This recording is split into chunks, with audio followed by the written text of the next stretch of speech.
Serviteur, ça vient d'une personne qui s'appelle Robert Greenleaf, qui est aujourd'hui décédé, qui a été chef d'entreprise pendant de nombreuses années. Et c'est seulement après être arrivé à la retraite, il a écrit un ouvrage qui résumait en quelque sorte son activité.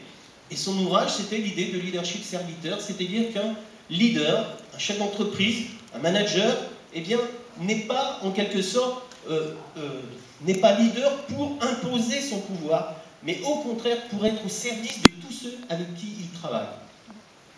Alors ça, c'était sa philosophie, il explique comment il l'a mise en pratique, mais depuis, lui qui n'était pas chercheur, eh bien, depuis, des recherches ont été menées pour essayer de tester si cette idée-là, elle est valide ou pas. Alors encore une fois, on fait des contrôles, enfin je passe les détails, je vous cite une seule étude qui a été faite dans l'univers de l'enseignement, mais actuellement, vous avez, ça commence, c'est relativement récent qu'il y ait des travaux dans ce domaine-là, mais de plus en plus de travaux sont faits sur le leadership serviteur, qui montre qu'effectivement, lorsqu'un leader présente ces caractéristiques, cette attitude de service de ses collaborateurs, eh bien, ça marche mieux, les gens sont plus satisfaits et la productivité augmente. Alors, un autre domaine qui est l'éthique de l'entreprise. Alors, là, je n'ai pas de dia précise. Je voudrais simplement dire, il y a un livre très intéressant qui a été fait par des chercheurs, un chercheur qui s'appelle William Damon, et qui montre, lui, il avait un problème parce qu'il avait fait des études de business school, et puis on lui disait d'un côté qu'il fallait que le manager soit à l'écoute des collaborateurs, mais d'un autre côté, il disait qu'il fallait faire du pognon, gagner beaucoup d'argent, et que ça se faisait, il ne fallait pas avoir d'état d'âme en quelque sorte. Pas avoir d'état d'âme, j'ai pas fait exprès.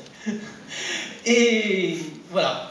Alors comment associer les deux? Et alors lui, il a fait une enquête auprès de 48 chefs d'entreprise aux États-Unis, et qui, en même temps, avaient des critères éthiques forts, et en même temps, avaient une vraie réussite économique. Alors c'est intéressant parce qu'il dit, on peut très bien être, en quelque sorte, un chef d'entreprise absolument horrible, et que l'entreprise tourne bien. On peut très bien être un chef d'entreprise empathique et que l'entreprise tourne bien, mais pour gagner sur les deux, ou inversement être chef d'entreprise horrible et que ça marche mal et tout ça, mais si on veut avoir les deux aspects, réussir sur les deux plans, à la fois être empathique et à la fois réussir, eh bien ça peut marcher aussi. Et c'est intéressant parce qu'on pourrait avoir l'idée inverse que ces deux éléments sont un peu contradictoires. Alors ça c'était... Voilà. Bon, je vais passer sur... Il me reste combien de temps? Un quart d'heure. Bon, alors je vais aller très vite, c'est ça. On va passer à la santé.